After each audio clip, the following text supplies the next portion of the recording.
This series was birthed in my heart in some ways about 3 months ago. In other ways, this little 4-week series we're diving into, in other ways, this topic was birthed in my heart like 25 years ago when I began to take this topic seriously. That's how long this has been burning in my soul. So we're calling this series, The Greatest Thing You Can Live For. Now, if you were here back in the summer, you recognize this little blurred out graphic in this title. Back in June, we did a series called The Greatest Thing You Can Do. Remember that? Back then, we talked about the fact that the greatest thing you can do is tell somebody about Jesus. And by the way, I hope you're still doing that, telling people all around you about Jesus. But this new series is like a part 2 to that series. Now we're calling this series The Greatest Thing You Can Live For, which of course raises the question, what is the greatest thing you can live for? Like what is it? I mean, maybe it's fame. Maybe the greatest thing you can live for is fame. Like you want to be a famous YouTuber or podcaster. Or how about this? Maybe it's wealth. Perhaps the greatest thing you can live for is financial excess and opulence and finally get that Tesla, right? Or whatever your dream is. Fancy, whatever. Maybe that's it. Or is it something better? Well, today I'm going to tell you what it is, what the answer to this question is, like right now. The greatest thing you can live for, I'm going to tell you right now, it's this. The greatest thing you can live for is the glory of God. The glory of God. It is precisely this topic, the glory of God, that's consumed my mind for about 25 years now. Now, prior to those days, I had been a Christian for a long time. I'd been a believer a long time before those days, but nobody had ever told me about the glory of God and how it's central to everything. But it's huge. The glory of God is massive. Maybe you've never thought much about it. Listen, it's massive. We're going to talk about it for several weeks. And my goal through this series is that it will cause you to love God even more than you already do. So that's the idea of this series. So week 1 today is going to be the glory of God and who he is. Week 2 next week's the glory of God and all that he does. Week 3 is going to be the glory of God in humanity. And then week 4 is the glory of God in all that you do. All right, that's the plan. So who's ready to think about the greatest thing you can possibly live for? Anybody ready to dive in? All right, let's do this. So I want to launch into our topic this way. I want to start with an example to get your minds thinking, an example from the world of science. Anybody say science is like your favorite class in school? Like no one's, like 2 people. Listen, I feel you. That's going to change right now, all right? Listen, in the world of science, we're told that there are 4 forces in the universe. 4 and only 4 forces that literally hold everything together. The first of those four forces is one that we're all familiar with. It's the force of gravity. We all know and love gravity, right? We're thankful for it. I mean, I'm thankful that I'm not like preaching like this to y'all up on the ceiling up there, right? We're thankful for gravity. We love it. Here it is in action. Get this. It's amazing what you're getting ready to see right now. You ready? That's amazing. It's a force that's nearly unexplainable. It's so fascinating. So the second of the 4 forces is magnetism. Magnetism. From the time I was young, I've always been fascinated by magnets. It's amazing, right? Maybe that was you as well as a kid. You put the positive side of one magnet next to the negative side of another magnet or metal or whatever, and almost like magic. See if you can see this. It's amazing. Or if you put the positive side of 2 magnets super close to each other, they actually repel. It's crazy. It's stunning. And by the way, for you super nerds, as a side note, in the early 1800s, it was discovered that magnetism and electricity are actually the same thing. They're one force, the electromagnetic force. Isn't that cool? Just a combination of those two words, electricity and magnetism. You learn all this in school. I'm sure you already know all this stuff. But anyway, that's the second force, gravity, and then we've got magnetism. You follow me so far? And this is going somewhere besides just you science teachers that love me right now. All right? So second force, we got gravity, we got magnetism. All right? The third force is called the nuclear weak force. It's one we're less familiar with. I'm going to sort of skip over this, don't worry. In a nutshell, though, it's the force that holds those little electrons in orbit around the nucleus of the atoms. The fourth force is called the nuclear strong force. Get it? Weak force, strong force. Sort of see that? So the strong force is the force that holds the little protons together inside the nucleus of an atom. So think about this. Protons all have a positive charge, so they should fly apart, but they don't. The reason is what's called the nuclear strong force. It's super strong, way stronger than the weak force. Now, to see an example like the keys for gravity, the magnets for magnets, to see an example of these last two forces at work, simply look at your neighbor and congratulate them that they haven't exploded into dust. That's the way you know it's real, all right? They're all in one piece. There you go. But here's where things get interesting. One of the greatest ideas from the mind of Einstein was this idea that these four forces could be unified and boiled down to one unified force. Einstein was convinced that what appeared to be four forces were in fact one unified force seen through four different lenses. And Einstein spent the latter part of his life trying to find this one huge unification force, the one force that would connect everything together. But he was unsuccessful. In fact, to this very day, the same goal remains the holy grail of science.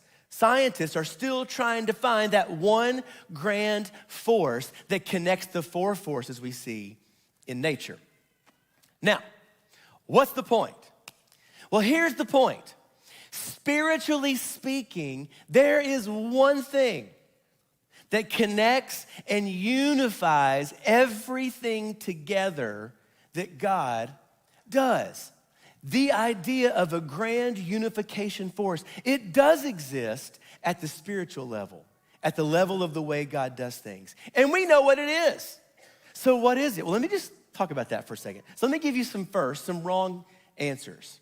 Some surprising wrong answers about what might unify everything. Here's one wrong answer, surprising I think, as to the underlying reason God does everything he does. Here's the first wrong answer.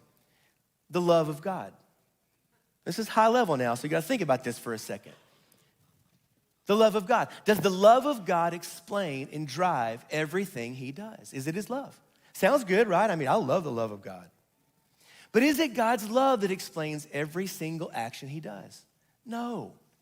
Can you think of anything God does that would not be completely explained by his love? How about this one? The flood. Noah and the flood. God destroying the world by a flood. It wasn't God's love that was at the root of that event. It was something else. Maybe like righteous anger or whatever. So love isn't the spiritual unifying factor of everything God does. So what else could it be? Second wrong answer. How about this one? The grace of God. Whew, love the grace. Anybody love grace? Let's go, right? Does the grace of God explain all of God's actions? We'll answer, no. Grace is amazing and wonderful, but it doesn't explain all of God's actions. How about forgiveness? God's forgiveness. There's a good one. Does forgiveness explain everything? Well, of course not. We won't even need forgiveness anymore in heaven, right? We won't sin anymore. So forgiveness isn't going to last forever. It's not the one thing that will forever unify all that God does. So is there then one thing that unifies and explains every single thing God does? Is there one thing that explains all the world around us, everything we see? Well, the answer is, there is. There is.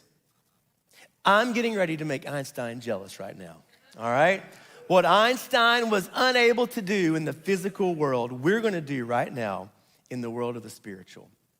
What's the one unifying principle that connects every single thing you see around you? It explains every single thing that God does. Here it is. It's the glory of God. It's the glory of God. It's his glory. The idea of the glory of God. It literally explains everything. From cover to cover of the Bible, we see God doing every single thing he's doing to display his glory, to show his glory, his beauty. And in our lives, we see God doing everything he's doing in your life this week, everything, to display his glory. So think about that. Give us some thought. This literally explains everything. Why did God make creation so beautiful? To show the glory of his creativity and beauty. Why did God make people? To show the glory of his image. We are made in the what?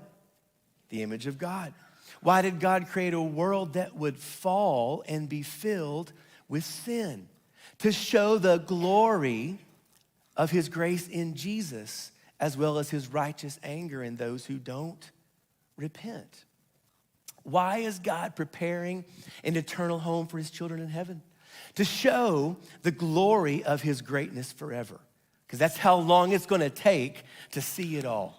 Trinity, every single thing God does, every single thing we see in the world around us, without exception, it's all for the glory of God. Even think about this. Why did God see to it that in our day, scientists would create these massive telescopes that float around in space so that we can see the glory of the stars, right? And the galaxies and the vastness all around us. Do you see this? This is amazing. Everything exists for the glory of God. This is the unification principle that connects everything. And pondering the glory of God, the start of that idea in my mind 25 years ago, it's changed me. It's deepened me. It's blessed me. And this is the purpose of the series. I want this idea to change you and deepen you and bless you as well. Just to think about and meditate on it, it changes you. So maybe you're asking, well, what even is the glory of God? Like, what is it, by the way? What are we even talking about? Well, listen, I'm going to define it for you, simply this, so you can get this. By the way, you got lots of notes today. If I were you, I would take notes because there's a lot of stuff that I think you'll want to ponder later. Here's a simple definition of the glory of God. The glory of God, it's simply this. It's God's beauty and greatness made public. It's God's beauty and greatness on display or made public. Do you see that? It's not so much just his beauty or his holiness or who he is. It's his holiness and beauty displayed, made public. That's the glory of God. And this is the unifying principle of everything. Literally everything. Every single thing God does, this is the motivation. It's to put his awesomeness on display. Isn't that beautiful? To share his perfection with his creation, his overflow.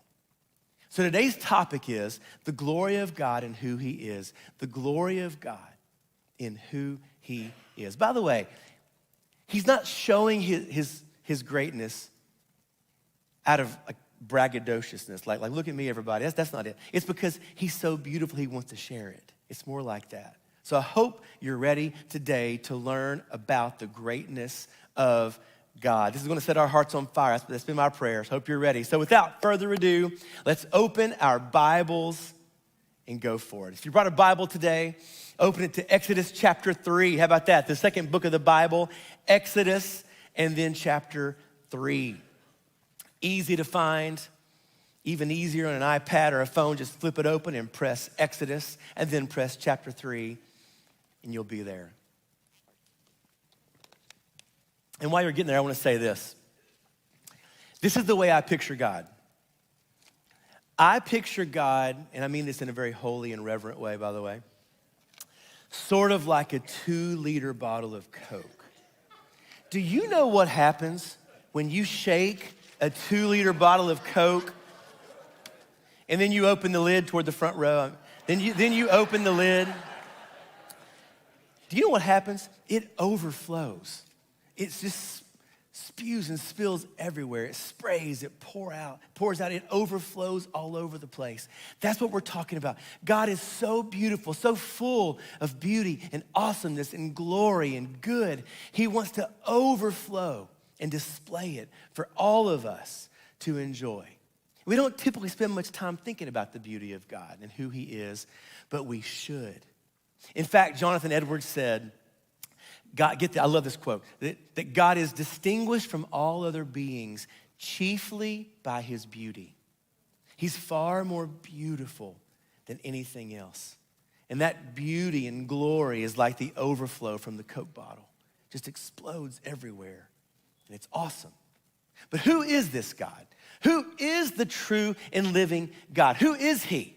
What is he like exactly? Maybe you're a guest and you're like, look, I don't even know which God you're talking about. This is all new to me. Listen, who is that? How can we even know who he is and what he's like? Well, I got good news.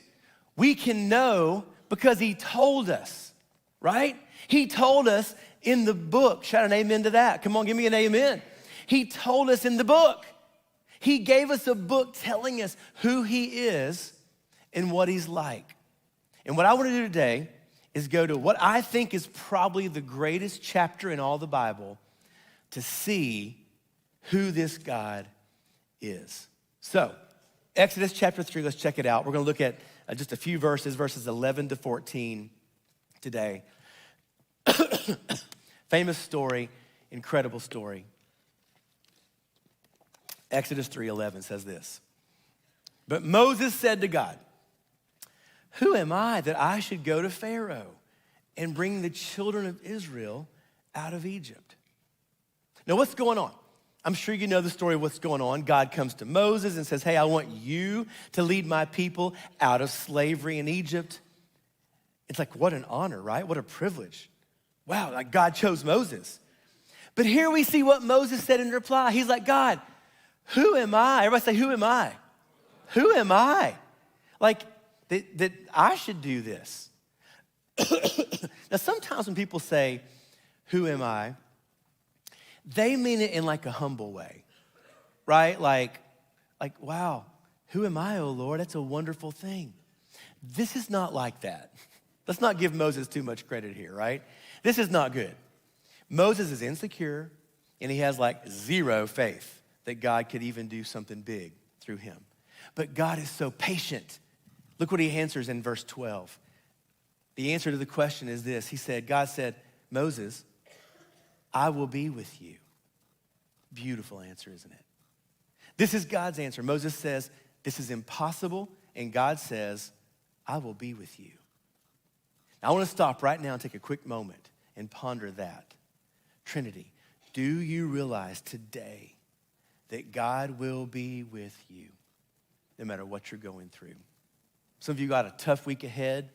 Some of you have a tough week ahead. You don't even know it yet, but you got a tough week ahead. Listen, do you realize that if you've come in here today and if you're lost, like in the desert, or you're hurting, or you're frustrated, or you're confused, do you realize that God has an answer to all that you're going through? His answer is what? I will be with you. That is incredible. Hope that blesses you today. Remember that. But let's keep going. Here's the rest of verse 12. He says this. God said, I will be with you, and this shall be the sign for you, Moses, that I've sent you. When you have brought the people out of Egypt, you shall serve God back on this very mountain. He's like, that's the sign I'm going to give you that I'm with you. Now, I have to admit, every time I read this, I just laugh a little bit. Did you sort of pick up on something? It's a little bit funny here. God's like, hey, Moses, here's the sign I'm going to give you that I'm with you. After you've gone to Egypt, after you've confronted Pharaoh, after you've led the hundreds of thousands of people out of Egypt, you're going to find yourself right back here on this mountain far, far away right now. That's the sign that I'm going to give you that I'm with you. Now, I mean, that's great and all, right? But do you see a problem with that? I mean, like, I need a sign on the front end of all this, not on the back end. It's too late then, God. Give me a sign on the front end. God is definitely not afraid to challenge us, is he? Amen? Apparently, like us, Moses was not impressed with what God said. Shame on Moses, shame on us, right? So Moses answers back to God and says this. Then Moses says to God, if I come to the people of Israel down in Egypt and say to them, hey, here's the plan. The God of your fathers has sent me to you. And if they ask me, what is his name? What's God's name? God, what shall I say to them? Now, that's a logical question, right? I mean, if the people of Israel ask just who it is Moses is talking about, Moses is like, what should I tell them? What's your name, God? What's your name? And what God says next says more about who God is than perhaps any other sentence in the Bible. This next verse goes about as deep as you want to go. Remember, our point here is this today. We're looking for the glory of God and who he is. That's what we're doing. We're looking for the glory of God and who he is. We're looking at who God is in order to see the glory in it, the beauty in it. So, who is this God? What is his name? So with extreme, grant I say, holiness, let us read the unfathomable next verse. Here's what it says, verse 14. It's the last verse we'll read in this. God said to Moses, I am who I am. And God said, say this to the people of Israel. I am has sent me to you. Now, what does that mean? Sounds incredible. What does that mean, though, right? Why would God identify himself like that? I am. I am who I am. I just absolutely am. You could say it that way. It simply means God is. God is. And if you can rewind your mind for a few minutes and think in a fresh way about this. Some of you have heard this so many times, but listen, rewind, think of this in a fresh way. You will see this is a bolt of lightning. This is a massive statement. It's a mouthful. There is no sentence on this planet that's more impacting than the sentence, God is. In fact, let's all just say it together, those two words, God is. Can we? God is. Say it one more time. God is. What did God mean when he said, I am? I am who I am. What does that mean? And what glory is there in that? Well, we're gonna stop here and we're gonna take our time and we're gonna attempt the rest of our time together today to get at this at a deeper level. Now, I know what you're thinking right now. You think you already get it, right? It's like, hey, I know, Jason. God exists. He's the foundation. Can we move on a little bit here? Listen, Trinity, not so fast. Not so fast. Here's the deal. Until God becomes totally and completely dominant in our minds, in all of our thoughts. Until God becomes dominant in all of our feelings, until God becomes the center of our solar system, until he becomes more massive in our minds than the 100 smaller things that consume us. Listen, until God becomes the very center of our lives, we will not be all that God wants us to be. Life will not make sense, and the glory of God will just be another thing. So we're gonna ponder what it means when God tells Moses, I am who I am. Here's what I got for you. You're gonna love this. I got 10 things this means, all right? 10 things to help us see the glory in who God is. Now they're gonna be short, so don't worry. We're gonna be done by supper time tonight. So we got this covered, all right? But there are at least 10 things that this means. I found this list as I was doing research for my sermon. I was gonna do my own list, and then I saw this, and I'm like, I can't improve on this. So I'm gonna just use the list and make comments on it. It comes from one of my favorite preachers, John Piper. But get ready. There's glory to be seen here. Glory, wonder, and awe. So here's the question. What does it mean that God is who he is? God is who he is means the fact that God is who he is. What does it mean? Well, it means first this. It means he never had a beginning. This absolutely rocks the mind. The mind can't fully wrap itself around this. Every little kid has asked mom and dad this question, right? Mom, Dad, who made God? Ever had that question? Ever not known the answer to that question? Whenever you tell your little one, nobody made God, God just has always existed, it blows their mind. You can see them think so hard, and then all of a sudden it's like, game over. It's just too much. If you take a few minutes and try to ponder it, to rewind as far back as your mind can take you, eons ago, then you realize God goes back even further. Like he never had a beginning. And you try to comprehend that, when you go there, it makes your stomach like queasy, like for real. When I ponder this, that God always was, that God never had a beginning, when I ponder it and think hard, it makes me like, sort of like that feeling you get from a fear of heights or something. It rocks your world. Friends, God never had a beginning. He just always was. This is what it means that God is who he is. That's the first. Second is this. Second, he will never end. If God never came into being, he will never go out of being, because he is being. Before he creates, get this, before he creates angels, worlds, planets, people, before he creates, he's all there is. He is being, and as such, he will never end, ever. That's number two. Number three, God is who he is. Means this. It means God is absolute reality. Ponder that for a second. There is no reality outside of who he is. There is no reality, nothing before him and after him. There's nothing outside of God unless he decides to create it. And when you think about that, it boggles the mind. Before creation, think about it. All that was God. Before God created space or heaven, where was he? Like space didn't exist. Where was God?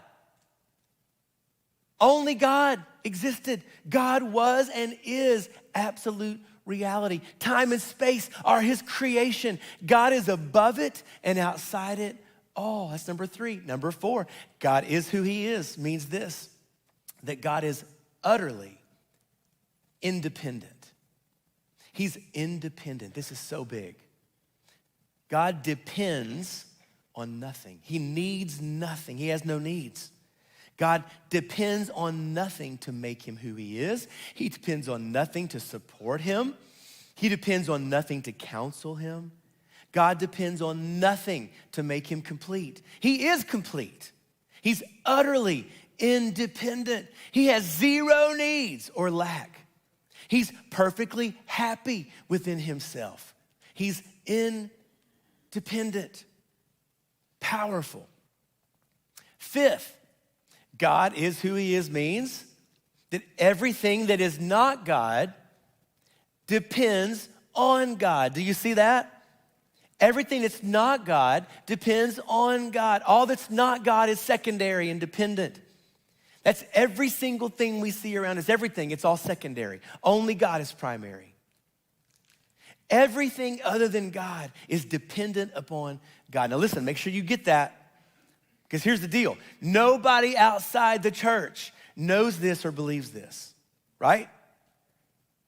Nobody outside the church Outside the people of God knows this. The outside world thinks it is independent. No strings.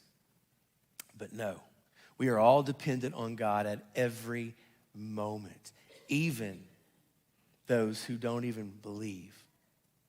Totally dependent upon God for every moment. That's number 5. Number 6, God is who he is means this. It means the universe by comparison is nothing. Whew. All of creation in comparison to this incredible God is as nothing. Everything other than God is dependent, not independent. And as such, it is nothing compared to the greatness of God. The comparison is like a little grain of sand against the backdrop of a beach. Blows the mind. Everything we see, all of creation, everything that amazes us, everything. The galaxies, the stars, all creation, it's as nothing compared to the awesomeness of God. If you imagine a scale with God on one side and the entire universe on the other, creation goes up, light as air by comparison. Isaiah 40:17 says this, it says, all the nations are as nothing before him. 2 verses before that, Isaiah 40:15, is where the scale idea is found. The nations are like a drop from a bucket, like dust on the scale. This is the size and the value of the greatness of our God compared to everything else. Friends, this is the glory of God. It's powerful, it's beautiful. Number 7, the glory of God. God is who he is. Means this. It means God is constant. He's constant. He's the same yesterday, today, and forever. God is constant. And aren't you thankful for that, by the way? Right now, if you're married, you're like, I wish my spouse was constant. They're a different person every day, right? Listen, I know. God is constant. He never changes. Get this, he cannot be improved. He cannot grow or be made better. He cannot become less or become more. You know why? Because he simply is. He's not becoming anything other than who he already is. There's no development in who he is. There's no progress. There's no need for progress. He is absolute perfection. He always has been and he always will be. Powerful. This is the God that we sing to every Sunday. That's number 7. Number 8, God is who he is means this. It means God is the absolute standard of truth. Amen to that? Truth and goodness and beauty. Trinity, there is nothing outside of God that God must consult or look to in determining right and wrong. Beauty, the lack of beauty, good versus bad. He himself is the standard. And my, aren't we thankful? The ultimate standard of truth, all that's good, all that's beautiful. This is who he is. Number 9, God is who he is. Means that God does whatever he pleases and it's always right and beautiful. God always does what he pleases and his choices are always right and beautiful. Did you know that at the end of time, no one, we all sitting there before the throne, the end, nobody will have valid beef with God because he's always right. Knowing this will save you so much worry and anxiety in your life. Did you know that? God always does what is right. He always does what's beautiful in its time. Nothing outside of him can force him to do anything. His only constraints come from where? From within his own character and who he is. In other words, God is totally and completely free. He always does what he wants, and it's always the right call. Pay special attention to this. Things will happen this week that will not make sense to you, be confusing to you. God will feel like he's being too slow in your life. Anybody think God's too slow sometimes? Slow to raise those hands, I see. Anybody think, wow, God, you sort of blew it this time? Listen, my friends. God always does what is right and beautiful in its time. So powerful. That's number 9. And then last, number 10. God is who he is means this, that God is the greatest and most beautiful person in existence. Maybe you didn't know that before today. Maybe you're new and you had a wrong picture of God. Listen, God is the greatest and most beautiful person in existence. He's more worthy of our interest. He's more worthy of our attention, our admiration than everything else in our lives combined. Again, I love the Jonathan Edwards quote. God is distinguished from all other beings chiefly by his beauty. Do you give him that kind of attention? Or have you forgotten how beautiful he is? God is the greatest and the most beautiful person in existence. And friends, all this is what it means that God is who he is. And those of you who know your Bibles know this. You know the Bible assumes this God that we just described from cover to cover. This is the true God. Trinity, can we take just a second right now and praise this breathtaking God of heaven and earth? Come on.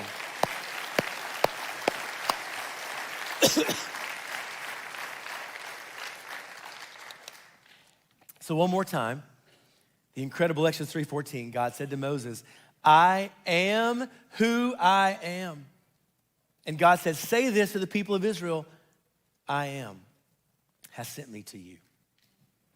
Moses is like, what's your name, God? And God replies, that question is far deeper than you can fathom, Moses. What you just asked me is so much deeper than what you think. I want to blow your mind. He's like, I simply am. I define existence, Moses. I define reality. I'm beyond your ability to comprehend. So he's like, hey, tell you what. You just tell him I am has sent you. Don't you love that? It's about as good as you can do right there. Just take it from there, Moses. And you know what? The rest is history, isn't it? For millennia now, we've been attempting to wrap our minds around a God like this because he's incredible. So let me give you a little example of our attempt to wrap our minds around this incredible God.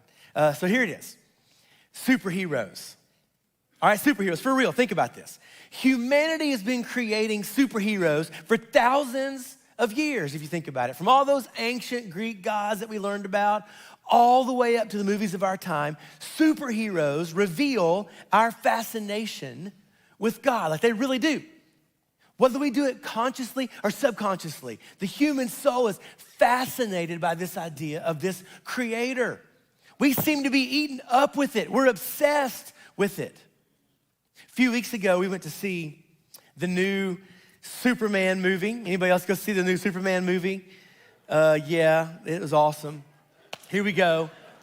It's a picture of Pastor Carey dressed up like Superman there. You look great, my man. Looking awesome right there. It's long been agreed that Superman is the best superhero representative of the biblical Messiah, Jesus Christ. You ever thought about that, ever read about that or heard about it? It's true. Think about this. Superman comes to earth. He's sent by who? Sent by his Father, who trusts him with a mission to guide humanity and to save humanity. Maybe you don't remember this, but Superman's name is Kal-El. His father's name is Jor-El. That ending El, it's a shortened form of the word God in Hebrew, Elohim. So there are divine whispers, even in his name. But he makes the ultimate sacrifice to save the planet, even appearing to die. And he returns from his near-death experience, mirroring the resurrection of Jesus. And the point of that is this: go see the movie. No, not that. That's not the point. Just kidding. The point is this: there is a desire implanted deep within the human soul to glorify the true and living God. Friends, we are built to live for the glory of God. We are built to glorify who he is. even for those people who don't know it. This is for all of us. But all this leads to the question today, and then we're going to wrap this up. All this leads to the question today, and it's this. So what? Right? I mean, like, what does this mean for us? That's the question I want to end with today. Like, what does all this talk about God mean for us? Well, glad you asked. Let me give you a few little answers to that. Here's the deal. The greatest thing you can live for is the glory of God. The greatest thing you can live for is this. That's the point of the series. If the greatest thing you can do from back in June is tell somebody about Jesus, the greatest thing you can live for is the glory of God. To bring God more glory, to live your life, to display who he is. That's the purpose of your life. And if that sounds preachy or churchy or like something too high or something only pastors do, listen, you're not hearing it right. This is for you. This is for you. No matter your age, if you're 25 or below, let me hear you right now. Just scream for a second.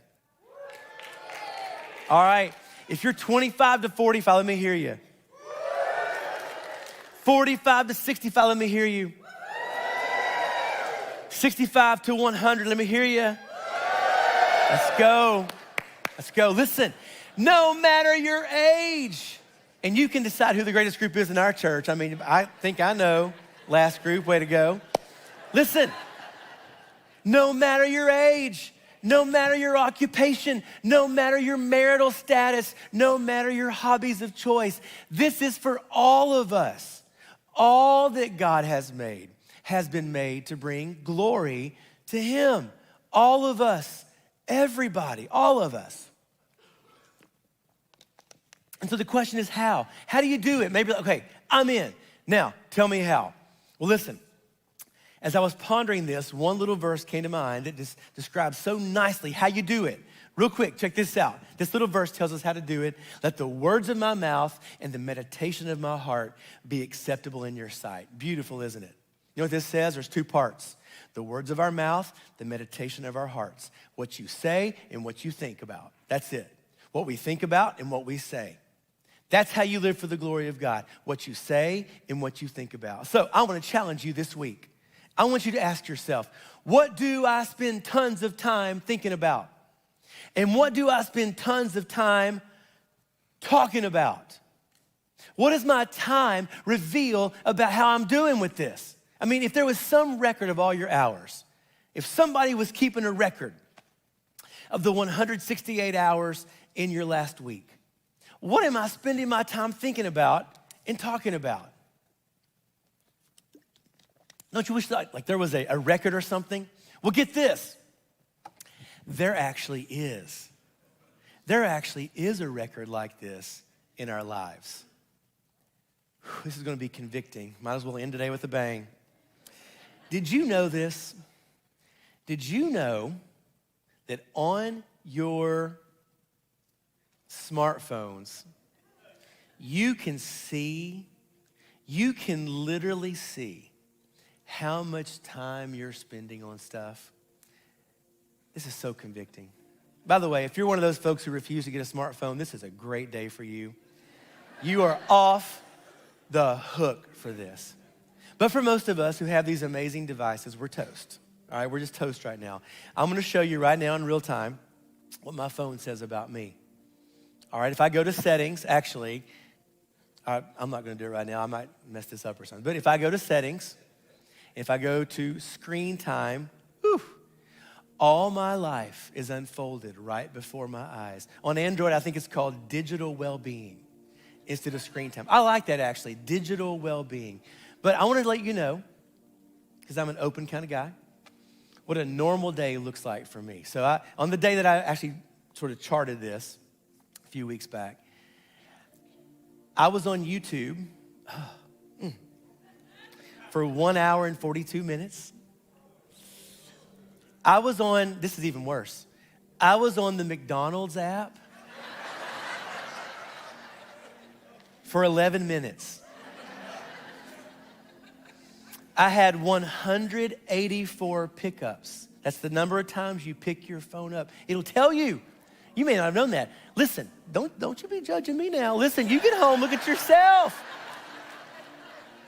It'll tell you this stuff. I had 100, it's probably talking to y'all on the phone or something. 184 pickups in one day.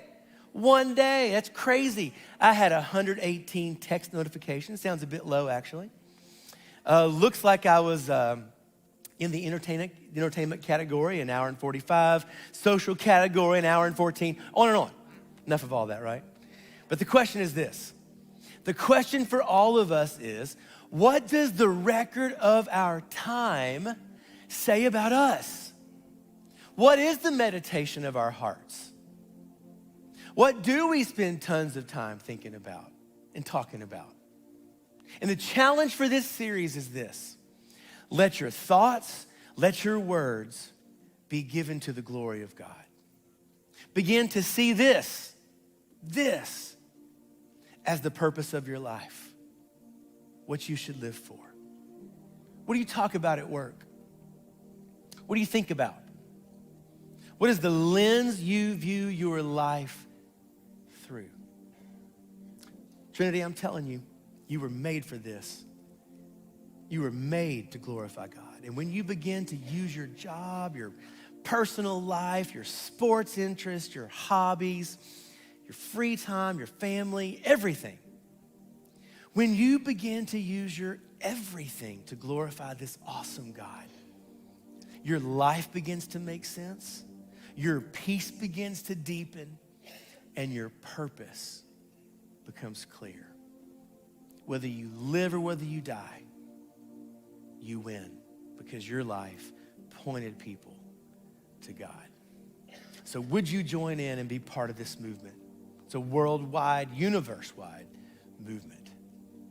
The glory of God.